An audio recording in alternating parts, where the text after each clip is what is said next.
Seterusnya kita bersama Stanley Misun langsung dari Kota Kinabalu. Stanley.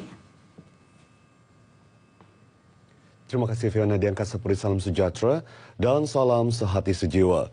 Universiti Malaysia Sabah UMS dilantik sebagai peneraju penyelidikan persoalan jenayah, keselamatan dan ketenteraman awam di Sabah dengan temuterainya memorandum persefahaman antara UMS dan Kementerian Dalam Negeri KDN. Majlis menandatangani memorandum persefahaman antara Institut Keselamatan Awam Malaysia di bawah KDN dengan UMS ini diadakan sempena Seminar Keselamatan dan Ketenteraman Awam 2016 di UMS Kota Kinabalu. Ia disaksikan Timbalan Perdana Menteri yang juga Menteri Dalam Negeri Datuk Seri Dr. Ahmad Zahid Hamidi.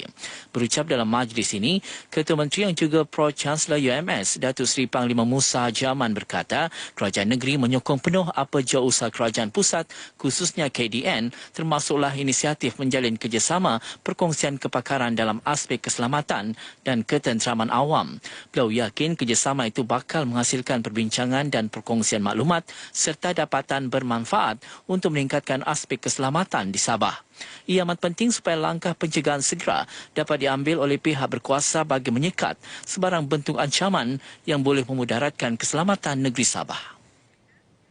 Kementerian Kesejahteraan Bandar, Perumahan dan Kerajaan Tempatan akan mengambil tindakan tegas terhadap penyewa projek perumahan rakyat PPR yang menyewakan kediaman mereka kepada orang lain. Menterinya Datuk Abdul Rahman Dahlan memberi amaran itu berikutan ada penyewa yang dikesan menyewakan kediaman mereka kepada orang lain dengan kadar RM300 hingga RM400 sebulan. Tegas beliau, pihaknya tidak akan membenarkan perbuatan menyewakan unit PPR kepada pihak ketiga dan menjadikannya sebagai premis untuk mendapatkan keuntungan. Kita akan bersihkan PPR ini daripada penyalahgunaan seperti ini kerana puluhan ribu lagi rakyat Malaysia masih lagi menunggu giliran mereka sama ada untuk membeli atau menyewa unit-unit PPR ini. Beliau menyatakan perkara itu dalam sidang media sempena Operasi Sejahtera Komuniti di PPR Segindai Kinarut. Operasi Sejahtera Komuniti ini disertai 108 anggota penguatkuasa pihak berkuasa tempatan dan keselamatan dari pelbagai agensi, termasuk Majlis Daerah Papar, Jabatan Immigration, Polis Diraja Malaysia dan Jabatan Pendaftaran Negara. Ia bertujuan mengesan penyewa yang gagal membayar sewa, menyewakan premis kepada pihak ketiga termasuk warga asing dan penyalahgunakan premis. Operasi pertama dilaksanakan kementerian berkenaan itu akan diperluas ke seluruh negara dengan memberi tumpuan kepada negeri Sabah, Sarawak, Johor dan Kuala Lumpur. Terdahulu, Datuk Abdul Rahman turut menyaksikan penyerahan dokumen bagi 1,000 unit PPR Taman Harmoni Sandakan dan 400 unit PPR di Kunak Tawau. Penyerahan dilakukan Ketua Setiausaha Kementerian Kesejahteraan Bandar, Perumahan dan Kerajaan Tempatan, Datuk Muhammad Mentek kepada Setiausaha Tetap Kementerian Kerajaan Tempatan dan Perumahan, Datuk Matius Sator yang mewakili Kerajaan Negeri. Kedua-dua PPR yang telah siap itu sedia untuk diduduki pembeli maupun penyewa. Gabungan Industri Kandungan Kreatif Malaysia CCIG perlu memutuskan sama ada bernaung di bawah Perbadanan Kemajuan Filem Nasional Malaysia FINAS atau Kementerian Komunikasi dan Multimedia Malaysia KKMM. Ia penting agar CCIG dapat menentukan hala tuju masa depan yang lebih jelas. Menteri Komunikasi dan Multimedia Senator Datuk Seri Panglima Dr. Saleh Tun Syed Keruak memberi saranan itu ketika merasmikan program Retreat CCIG 2016 di Kota Kinabalu. Menurut beliau, sebagai sebuah industri syarikat membangunkan modal insan industri kreatif negara, CCIG perlu meningkatkan profesionalisme modal insan industri kreatif selain mampu berdikari sendiri dan menarik minat karyawan filem berdaftar dengan CCIG.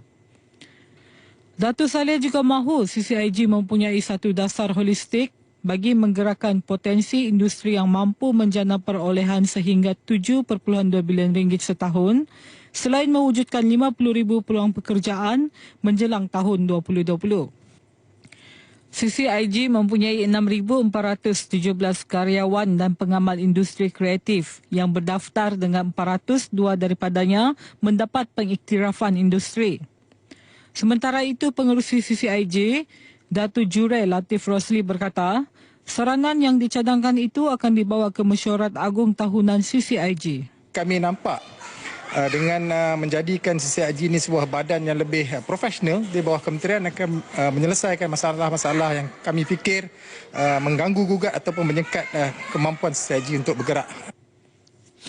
CCIJ merupakan satu badan profesional yang disokong sepenuhnya oleh kerajaan melalui FINAS dengan peranan sebagai badan akreditasi kepada karyawan industri filem dan meningkatkan profesionalisme modal insan industri kreatif. Persatuan Pengusaha Industri Perkhidmatan Makanan Bumiputra Islam Negeri Sabah (Perimas) sedia bekerjasama rapat dengan Jabatan Hal Ehwal Agama Islam Negeri Sabah (JAHINS) dan Jabatan Kemajuan Islam Malaysia (JAKIM) dalam usaha memberi kefahaman tepat mengenai konsep halal.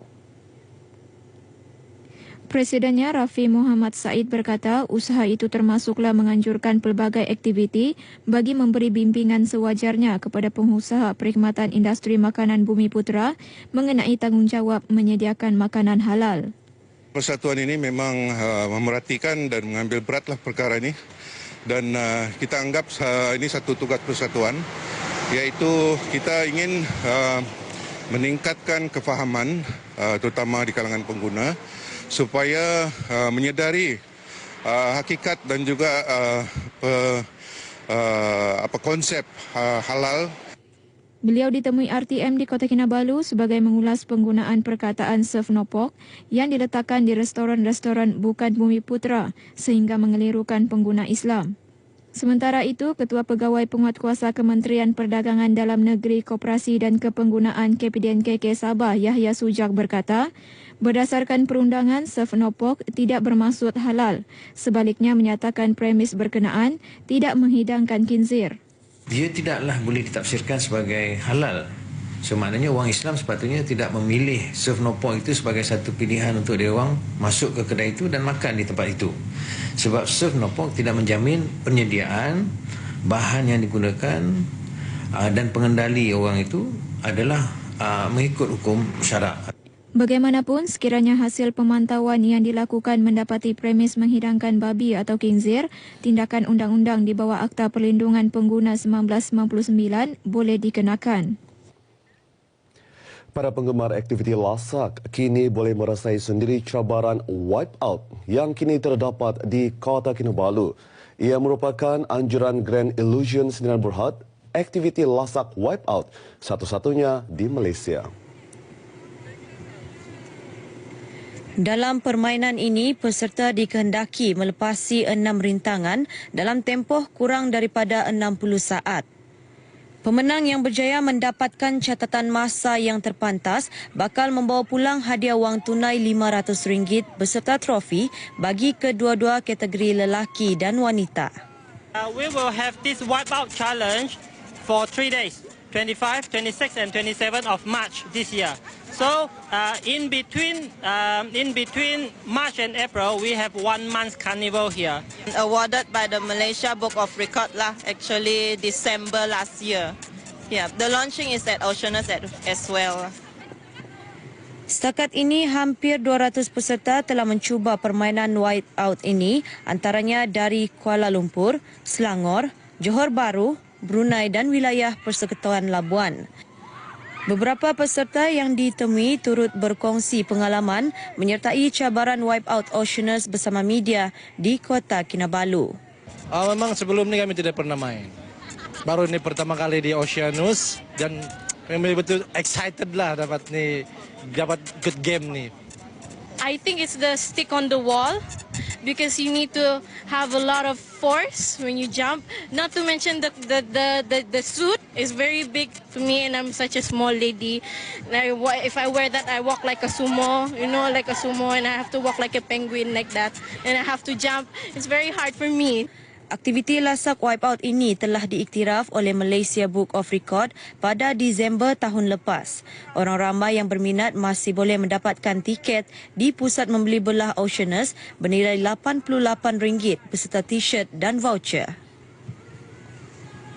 Seterusnya kita ikuti pelbagai acara di Sabah dalam Deri hari ini.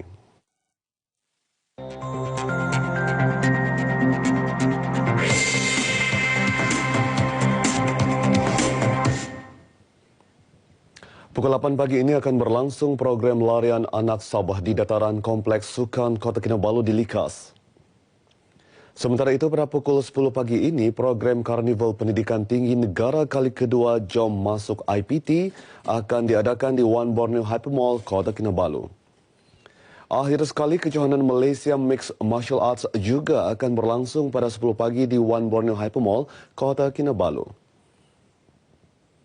Paparan tadi mengakhiri bahan berita dari Sabah hari ini. Kembali kepada Fiona di Angkasa Puri. Silakan.